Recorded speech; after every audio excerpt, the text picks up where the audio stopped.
चाहता हूँ मुख्तार अहमद, मुख्तार अहमद, मुख्तार अहमद, मुख्तार अहमद, मुख्तार अहमद, मुख्तार अहमद, मुख्तार अहमद, मुख्तार अहमद लीजिए। जिनको सुनने का बेताब थे हमने सुन लिया।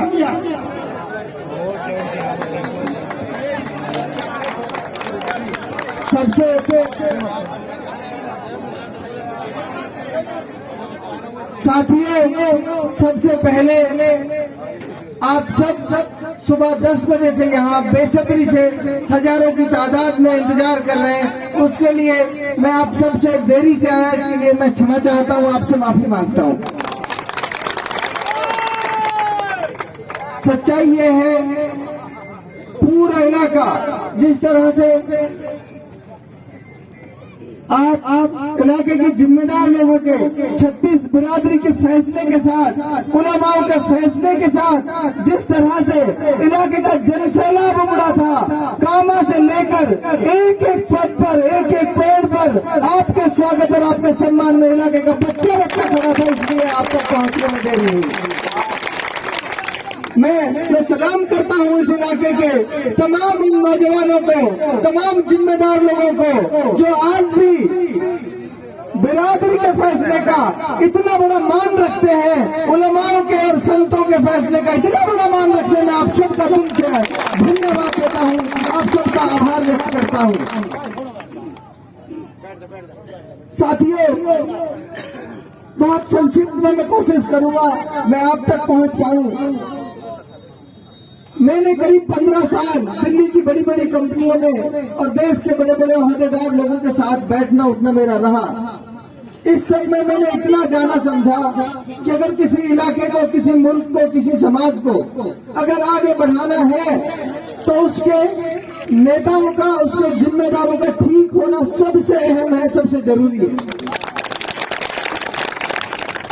और जब ये देखा कि यार अगर सबसे जरूरी ये है, इस इलाका, हमारा इलाका दिल्ली और गुड़गांव से बिल्कुल सटा हुआ इलाका है और देश में सबसे पिछड़ा हमारा इलाका है। इसकी दुख, इसकी पीड़ा मैंने दिल्ली और दिल्ली के बाहर जब मैं रहा तो मैंने रोजाना महसूस की कि दिल्ली से इतना नजदीक लगता हुआ इलाका और वो इलाका जिसमें मुसलमानों की अक्सरियत है और जिनके नबी, जिनके पैगंबर उनको संदेश देकर गए कि माँ की पेट से और कब्र के गड्ढे तक आपको तालीम हासिल करनी है, आपको इल्म हासिल करना है।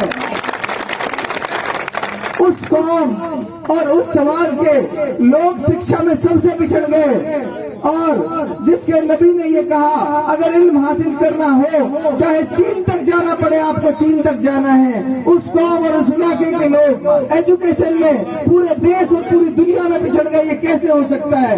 जब इस पर चिंतन मनन किया, जब इस पर गौर किया तो ये पाया कि आपके जिम्मेदार, आपके नेता ठीक नहीं है। आपके नेता नहीं चाहते कि आपके बच्चे पढ़े, क्योंकि उनको डर लगता है कहीं गरीब आदमी का, किसान का बेटा पढ़ जाएगा, तुम्हारे खिलाफ, तुम्हारे जुल्म जाति के खिलाफ संघर्ष करेगा, खड़ा होकर ऐलान करेगा। साथियों, मैं मुबारकबाद देता हूँ आपको। आपका बेटा जिसने आपका इतिहास पढ़ा है, आपकी विरासत को जाना समझा है, उसको पता था कि ये वो कौम, वो इलाका है जिसने आजादी के संग्राम में सारे देश से ज्यादा मुल्क को बचाने के लिए कुर्बानी दी है। वो इलाका, वो कौम है। मैं आपका इतिहास, अपने बाप दादाओं की कहानियां जानता था, इसलिए मुझे पता था मैं संघर्ष करूंगा, हर हाल में संघर्ष का रास्ता अपनाया। मैंने कहा इन चोरों को, इन लुटेरों को इनके सामने खड़ा होकर चुनौती देंगे, अपने लोगों के सामने जाके हाथ जोड़ेंगे, उनके पैर पकड़ेंगे, उनको समझाएंगे ये हमदर्द नहीं है आपके, ये सबसे बड़े गद्दार है इस इलाके के, इस कौम के। माफी चाहता हूँ, लेकिन मैं आपको बताना चाहता हूँ, आपके बेटों को, आपके बच्चों को इसलिए नहीं पढ़ने देना चाहते क्योंकि आपके पास पढ़ने से पैसा आएगा तो हो सकता है आपके बेटे, आपके बच्चे ये ख्वाब देखें कि क्यों नहीं मैं भी इस विधायक बन सकता, इस इलाके का, क्यों मैं नहीं इस इलाके का प्रधान बन सकता। आप सोच के देखें, इलाके में 2 सीटें हैं प्रधान की, प्रधान की दोनों सीटें उनकी कोख से निकले हुए बच्चे बने प्रधान। ये कहाँ का इंसाफ है, ये कहाँ का न्याय है? आप बोलेंगे नहीं, आप बोलेंगे नहीं, आप सोचेंगे नहीं। सोचिए, हमारे और आपके भाई बहन पूरी जिंदगी जिंदाबाद कहने के लिए पैदा हुए। मैं आपका भाई आपसे वादा करके जा रहा हूँ, आपका बेटा आपसे वादा करके जा रहा है। आप लोगों ने जिस तरह का मान सम्मान प्यार मुझे दिया है, यकीन मानिए आपका बेटा बड़ी तादाद से, बड़े बहुमत से विधानसभा में पहुंच रहा है। लेकिन इसके साथ आपसे वादा करके जा रहा हूँ, आपका बेटा विधायक बनेगा। मेरे परिवार से, मेरे खानदान से कोई आदमी पूरे जीवन भर न प्रधान बनेगा न कोई दूसरा पद लेगा, पूरे जीवन भर। प्रधान कोई इलाके का कोई नौजवान, कोई काबिल बेटा, आपके इलाके का कोई काबिल बच्चा होगा जो ये कहेगा मुख्तार मैं इस इलाके को तुमसे बेहतर करा सकता हूँ, मैं इस इलाके की बेहतर नुमाइंदगी कर सकता हूँ, मैं उसको खुले दिल से अपनाऊंगा। मैं उसे कहूंगा आओ मेरे साथ मिलकर हम दोनों भाई मिलकर इस इलाके को चलाएंगे और इस इलाके को आगे बढ़ाएंगे। एक और मैं आपसे बात कहना चाहता हूं जो मैंने महसूस किया। साथियों, जिस जगह से हम इस लड़ाई को, जिस जगह से हम इस आंदोलन को लेकर आए हैं, यकीन मानिए लोग हंसते थे हम पर। लोग कहते थे यार दीवार से सर टकराने जैसी बात है, दीवार में सर देकर मारने वाली बात है, पहाड़ से टकरा रहे हो। मैंने कहा हम अपना इतिहास जानते हैं, पहाड़ तो क्या कितना भी बड़ी चट्टान हमारे सामने आ जाए, अगर हम हक के रास्ते पर हैं, सच के रास्ते पर हैं, तो उस पहाड़ को लांघ के जाएंगे, उसको पहाड़ के पार जाएंगे। मैंने इस लड़ाई में जो महसूस किया, हमारे इलाके के नौजवानों के अंदर एक अजीब सा डर, एक अजीब सी दहशत मैंने महसूस की प्रशासन को लेकर। और प्रशासन का डर किस लिए है? प्रशासन का डर इसलिए है कि आपका चुना हुआ आदमी, आपका चुने हुए आदमी की सह पर, आपके चुने हुए आदमी के इशारे पर आपके नौजवानों को दबोचा जाता है, कुचला जाता है। इसलिए कुचला जाता है कि आपकी जेब लूटनी है, आपके बेटों को नाजायज मुकदमों में फंसाकर, झूठे मुकदमों में फंसाकर उनकी जेब लूटी जाती है। और लूटी इसलिए जाती है कि आधा पैसा विधायक के पेट में जाता है, आधा पैसा पुलिस प्रशासन के पेट में जाता है। आपका भाई विधायक बनेगा, पुलिस वाले की किसी की हिम्मत नहीं होगी सड़क पे खड़ा होकर किसी आदमी को रोक जाए।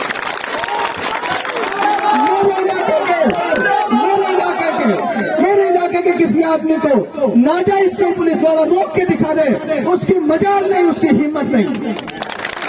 आपने पहले भी देखा, आपका भाई हमेशा आमने सामने टकराया, आमने सामने। पुलिस की, प्रशासन की हिम्मत नहीं हुई। झूठा मुकदमा मेरे ऊपर दर्ज किया, झूठा मुकदमा दर्ज किया। उनकी हिम्मत थी तो मुख्तार को गिरफ्तार करके दिखाते, उनकी हिम्मत थी तो।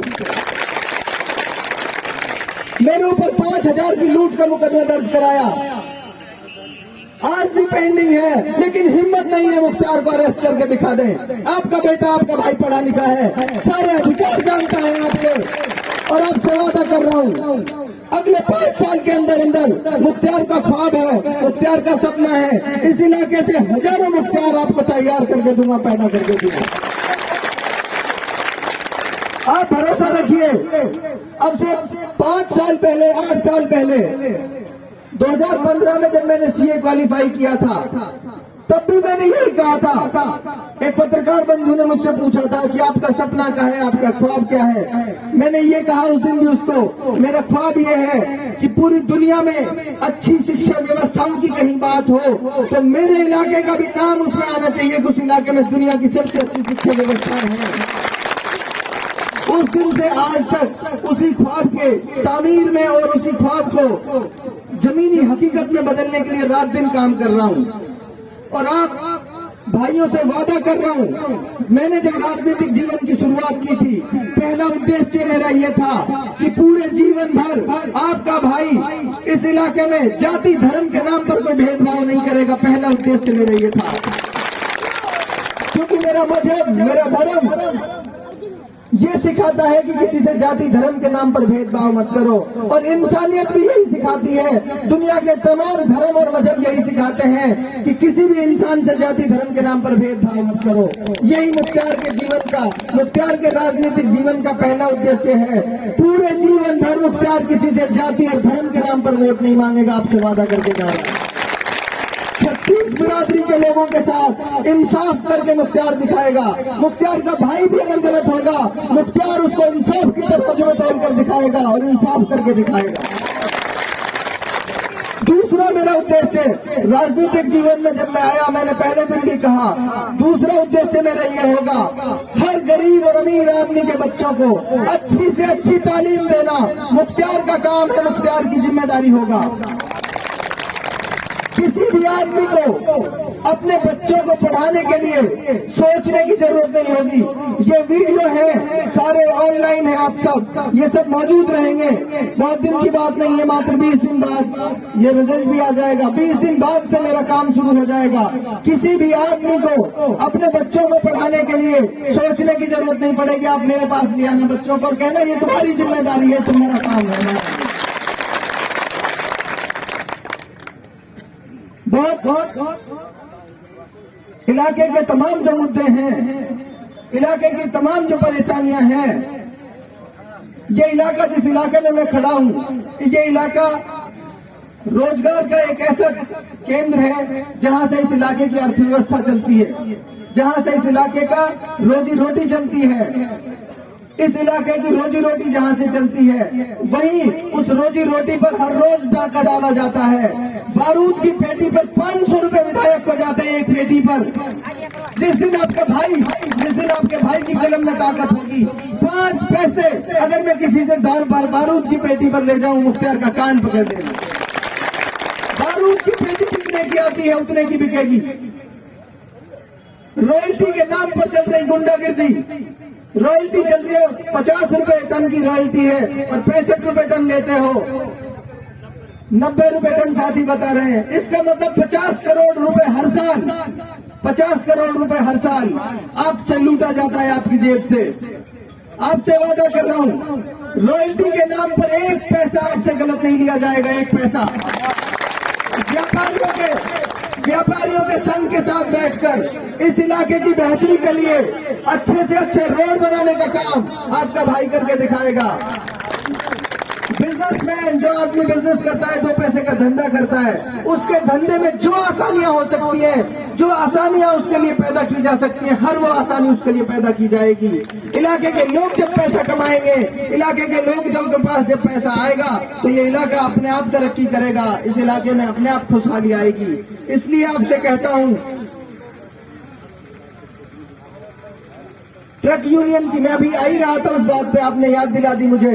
ट्रक यूनियन के नाम पर ट्रक वालों की, गाड़ी वालों की, क्योंकि ये इलाका ऐसा है जहां पर बड़ी तादाद में गाड़ियों का काम है, ट्रक का काम है, ऐसी गुंडागर्दी चलती है यहाँ पर। ट्रक उस गुंडागर्दी को रोकने के लिए भी 1 पैसा आपसे वादा करके जा रहा हूँ, 1 पैसा किसी आदमी की जेब से 5 पैसे अगर चले गए, वो ये समझना मुख्तार के लिए उससे बुरा दिन कोई नहीं होगा। आप तो सीधे मुख्तार के पास आना, किसी आदमी की सिफारिश की आपको जरूरत नहीं पड़ेगी। कोई भी साथी, कोई भी व्यक्ति मुख्तार से सीधा डायरेक्ट आप आके मिलना, उस दिन भी मुख्तार आपके लिए रात में आधी रात पर खड़ा मिलेगा। आपकी जेब की, आपके पैसे की रक्षा करना, आपके अधिकारों की रक्षा करना मुख्तार का कर्तव्य होगा, आपके भाई का, आपके बेटे का कर्तव्य होगा। टंकी के नाम पर आपके साथ जो लूट हो रही है, बिजली की टंकी के नाम पर,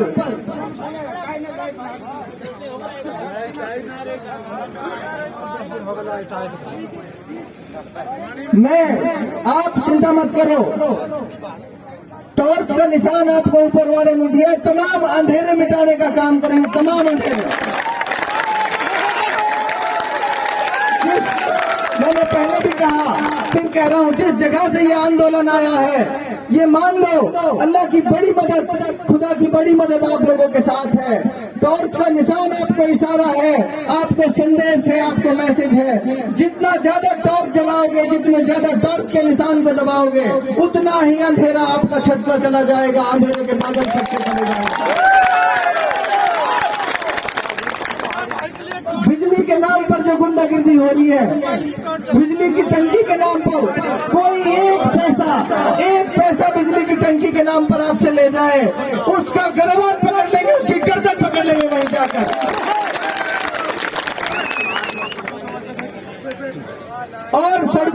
बदहाली है, सड़कों की बदहाली, आप चिंता मत करो, कोई एक सड़क में गड्ढा नहीं मिलेगा। एक सड़क में मुझे 6 महीने का समय दे देना, खुद में कस्सी और फावड़ा लेके चला जाया करूंगा अगर कहीं गड्ढा मिल गया तो आपका भाई।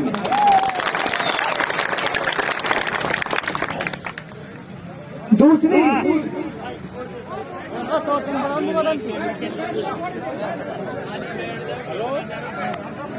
हाँ साथियों, अब एक बहुत महत्वपूर्ण बात आपसे करने जा रहा हूं। आप चुनाव जीतने जा रहे हो।